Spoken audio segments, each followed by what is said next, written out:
ഇന്ന് കുറച്ച് വെറൈറ്റി ആയിട്ടുള്ള വീഡിയോ ആണ്. വേറെ ഒന്നുമല്ല, ഇന്ന് എൻ്റെ ഒരു പാളിപ്പോയി ഒരു പരീക്ഷണത്തെ പറ്റിയാണ് നമുക്ക് ഈ വീഡിയോയിലുള്ളത്. ഇപ്പം നിങ്ങൾ എൻ്റെ കയ്യിൽ കാണുന്ന ഞണ്ട് എനിക്ക് രാവിലെ മീൻ കൊടുക്കാൻ പോയപ്പോൾ അവിടുത്തെ കടയിൽ നിന്ന് കിട്ടിയാണ്. ഇതിനെ കണ്ടപാട് ഒരു വെറൈറ്റി വന്നിട്ട് ഞാൻ നോക്കിയപ്പോൾ ഇതിൻ്റെ അടിഭാഗത്ത് പൊട്ട് വീണേക്കണം. പിന്നെ ഞാൻ ഇതിനെ തിരിച്ചു മറിച്ചൊക്കെ നോക്കിക്കഴിഞ്ഞാൽ പിന്നെ സൈഡിലൊക്കെ പൊട്ട് വീണേക്കണം. അപ്പം എനിക്ക് മനസ്സിലായി ഇതിൻ്റെ മോൾട്ടിങ് ആരംഭിച്ചു. ഇതിനെ കെട്ടഴിക്കണേക്കാളും മുമ്പായിട്ട് ഞാൻ ഇതിനെ കുറച്ച് നേരം ക്വാറന്റൈൻ ചെയ്തിട്ടുണ്ടായിരുന്നു. ഒരു കെമിക്കലൊക്കെ മുക്കി വെച്ച് അണുത്തോക്കാക്കിയിട്ട് നമുക്കിനി കൂട്ടിലോട്ട് ഇടാനില്ല. രാത്രി ഞാൻ ഫീഡിങ്ങിന് ഇറങ്ങി കഴിഞ്ഞപ്പോഴാണ് ഇതിന് ശ്രദ്ധിക്കുന്നത് ഇതിന്റെ മോൾട്ടിങ് സ്റ്റാർട്ട് ചെയ്തിട്ടുണ്ട്. ഏകദേശം 7 മണിയായിട്ടുണ്ട് കേട്ടോ. ഇപ്പോൾ ഏകദേശം 2 മണിക്കൂർ കഴിഞ്ഞപ്പോഴേക്കും ഈ കോലത്തിലായിട്ടാണ് ഞണ്ട്.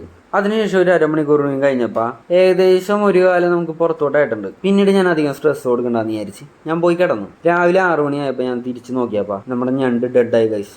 ഏകദേശം ഒരു 390 ഗ്രാമുള്ള ഞണ്ടായിരുന്നു. നമുക്ക് ഏകദേശം ഒരു 120 രൂപ കിട്ടിയാണ്. ഇതിപ്പോ ഇരട്ടി ആയിരുന്നെങ്കിൽ തന്നെ അത്യാവശ്യം നല്ല രീതിയിൽ തന്നെ വില കിട്ടിയാണ് നമുക്ക്. ഇരട്ടി എന്ന് പറഞ്ഞാൽ വെറുതെ ഒന്നുമല്ല കേട്ടോ. ഏകദേശം കിലോഗ്രാമിന് 1,900 വെച്ച് നമുക്ക് ഈ ഞണ്ടിന് കിട്ടിയാണ്. ഈ ക്രാബ് മോൾട്ടിങ്ങിന്റെ ഫെയിലിയറിന് കാരണം എന്ന് വെച്ചിട്ടുണ്ടെങ്കിൽ പല കാരണങ്ങളുണ്ടാവും. ഇതിന്റെ മോൾട്ടിങ്ങിന് മുമ്പത്തെ പീരീഡിൽ ന്യൂട്രിയൻസ് അത്യാവശ്യം കിട്ടിയുണ്ടാവില്ല. അതൊരു കാരണവും പിന്നെ നമ്മുടെ വെള്ളത്തിന്റെ പാരാമീറ്റേഴ്സ് കറക്റ്റ് അല്ലെങ്കിലും നമുക്ക് ഈ ഞണ്ട് ചാവാനുള്ള സാധ്യതകളുണ്ട്. പിന്നെ ഇന്നത്തെ വീഡിയോ ഇത്രയുള്ളൂ. പിന്നെ നിങ്ങൾക്ക് വീഡിയോ ഇഷ്ടപ്പെട്ട ലൈക്ക് ചെയ്യട്ടാ.